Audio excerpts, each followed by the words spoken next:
হে everyone, সবাই কেমন আছো? তোমরা তো অনেকেই জানো যে আমি আর যিশু আমার দিদির বাড়িতে ঘুরতে গিয়েছিলাম।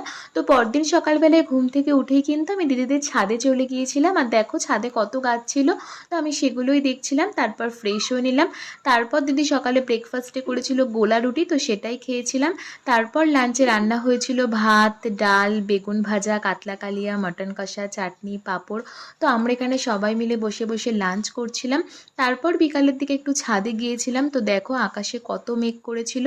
তো তারপর দিদি আমাদের সবার জন্য কফি করেছিল। তো আমরা এখানে সবাই মিলে বসে বসে কফি খাচ্ছিলাম, গল্প করছিলাম। আর বৃষ্টির জন্য আমাদের সন্ধেবেলায় ঘুরতে যাওয়ার প্ল্যানটাও ক্যান্সেল করা হয়েছিল।